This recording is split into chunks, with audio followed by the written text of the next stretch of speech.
Mira, no creo en lo absoluto que el humor sea incompatible con la revolución. Yo creo que es más bien todo lo contrario.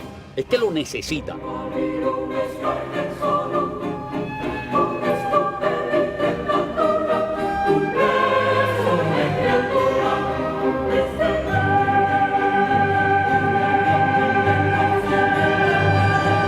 Ocurre que entre el guión y la salida de la película en el año 91, como se dijo, por poco se acaba el mundo. Han pasado aproximadamente 2 años y la Cuba y el mundo han tenido unos cambios impresionantes. No el guión, la película es la misma, pero lo que ha cambiado es el contexto. Desaparecieron todos los países socialistas, desapareció la Unión Soviética. La glasnost, la transparencia. Se creó una crisis en la cual prácticamente se le daban a la revolución 2 o 3 años más de vida. Y en Cuba empieza la rectificación de los errores.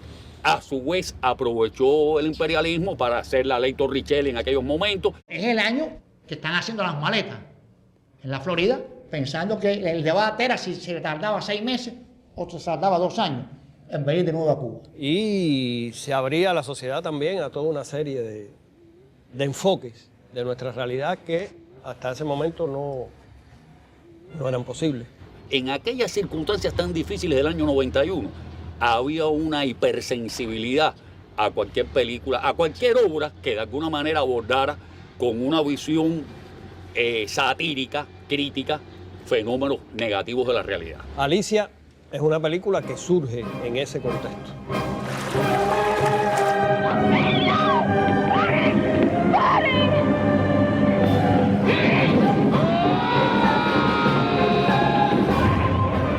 Cuando la película es invitada no a un área competitiva, sino a un área informativa, como la del Festival de Berlín, en febrero del 91, se desata una desmesura y un nivel crítico que en algunos casos fue paranoico.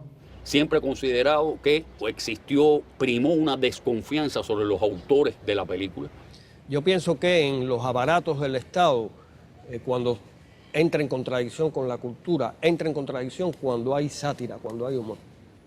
El humor y la sátira es más difícil de ser permitido y de ser entendido que quizás un mismo tema, un mismo punto de vista, pero expresado a través de un drama o de una circunstancia. Yo creo que el humor es una cualidad esencial de la inteligencia. Siempre he creído en eso. La sátira hiere, molesta, incomoda.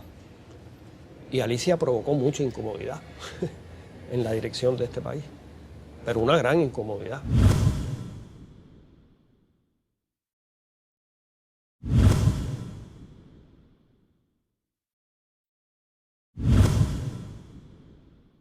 Creo que hay un famoso ensayo de Mañach sobre el choteo, donde habla de los elementos positivos y negativos que tiene esta característica del cubano, de acercarse con una cierta visión sarcástica, con una visión paródica y veces con una visión, yo diría, satírica sobre los propios problemas que le rodean y los propios problemas que le aquejan. Y en este sentido, yo creo que sí hay un elemento positivo.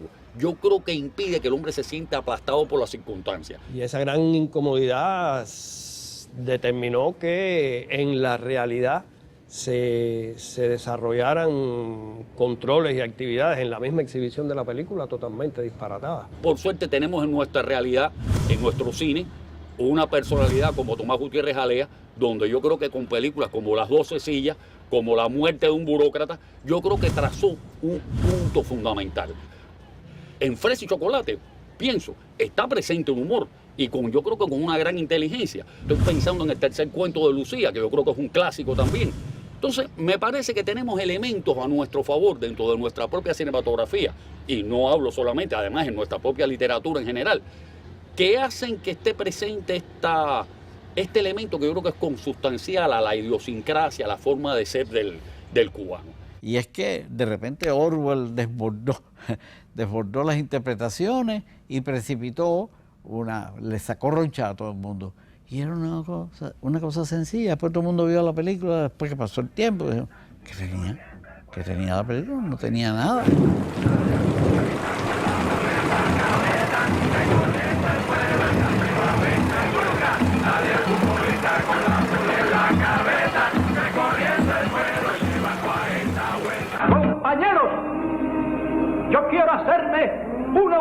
chica. Esto no sirve.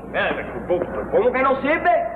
Compañera, el obrero rechaza el ventilador porque entiende que el calor debe ser el mismo para todos. ¿Qué pasa?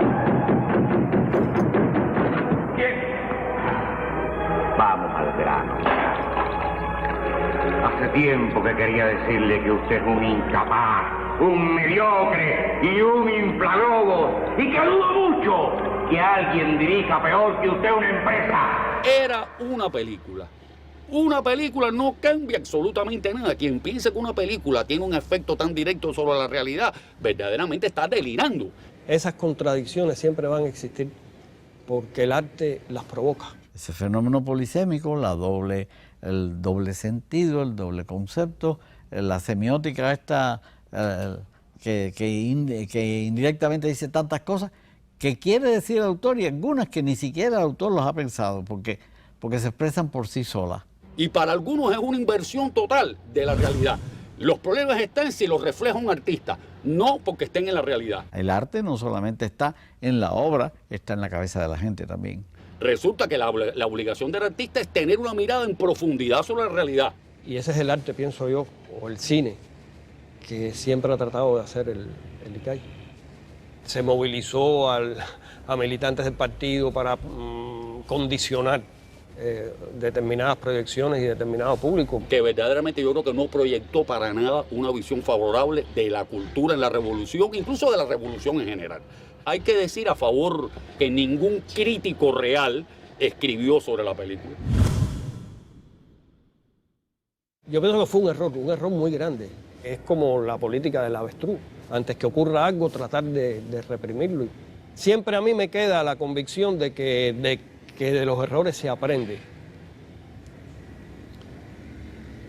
Pero a veces pienso que no. Y se desata todo el conflicto que ya yo hablaba anteriormente, que está vinculado y que nosotros vinculamos a la decisión en mayo del 91 de fusionar estos organismos, ICAI, Estudio de Cine de la FARC y Televisión. En una consideración que yo creo que creaba una amalgama en la cual iba a desaparecer el primer organismo cultural importante que había creado la propia revolución y que había dado lugar a un enorme prestigio para la cultura cubana y para la cultura de la revolución. Lo cual era polvo en los ojos, ¿no?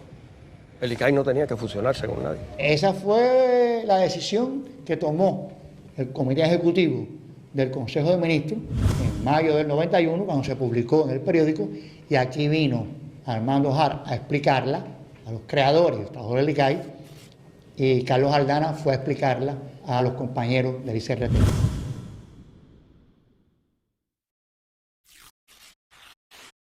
Ya estaba escrito el decreto y se dijo que era una reunión informativa, que no se podía rebatir. Incluso recuerdo que en esa reunión se dijo no tiene nada que ver con Alicia, lo cual era elemental. Se da en el contexto del grupo de creación, que es un momento en el que Julio García Espinosa ha organizado los grupos y estamos agrupados los realizadores por afinidades estéticas y personales. Titón era responsable de uno de los grupos, Gutiérrez Alea, Humberto Solás, el de otro grupo, y yo del tercer grupo. Había una vida intelectual y de debate rica en base a esa afinidad por la que existían los grupos. Yo recuerdo que muchos de nosotros, yo entre ellos, levantamos la mano y dijimos que sería informativa la reunión, pero que no lo entendíamos y que eso necesitaba realmente una reflexión y una discusión. Nosotros sospechamos, uso la palabra sospechamos, claramente, consideramos que había razones de tipo político e ideológico fundamentando la decisión de integrarnos. Y en nuestra opinión eran equivocadas. Y fueron varias semanas de discusiones intensas, primero internas, luego externas, donde fuimos muy cuidadosos también porque no queríamos pasar hacia otro lado, queríamos hacerlo desde dentro. Y abrimos una reflexión directamente con la revolución y desde dentro de la revolución, con los compañeros de dirección del Ministerio de Cultura y del aparato ideológico del partido. Y fueron momentos muy intensos, yo lo recuerdo con mucha fuerza y con mucho orgullo también, porque me sentí que yo formaba parte de algo, y de algo que tenía sentido, y que permanecía ahí, que ese era el Licay que yo conocía y que quería, y que nadie podría lograr hacer desaparecer. Yo, por suerte, no estuve solo. Los mejores cineastas cubanos, eso eran 18, yo creo que nos convertimos en uno solo. Porque era como perder algo preciado. Preciado en la vida y en la revolución, en todo. Era como negar toda una serie de principios. Volvemos a encontrarnos con lo que para mí es recurrente. ¿Cuál es el papel que se le asigna al arte en un país que vive con psicología trinchera? ¿Cómo se da el debate, la discrepancia, la diversidad en la trinchera? La mayoría de los cineastas que de alguna manera estuvimos vinculados a esto, de verdad, yo creo que han estado siempre al lado de la revolución claramente, y creo que con una visión compleja, con la necesidad siempre de entender que la visión crítica es consustancial a la mirada del artista. Es tan difícil y peligrosa como imprescindible la diversidad. Es un riesgo. Ahora, la tendencia inmovilista de cerrar en la trinchera y no abrir el debate, pensando que es la mejor manera de defender la revolución, yo creo que puede hacerle un daño terrible. De alguna manera establecimos un diálogo con la dirección de la revolución, que yo creo que fue un diálogo responsable, maduro.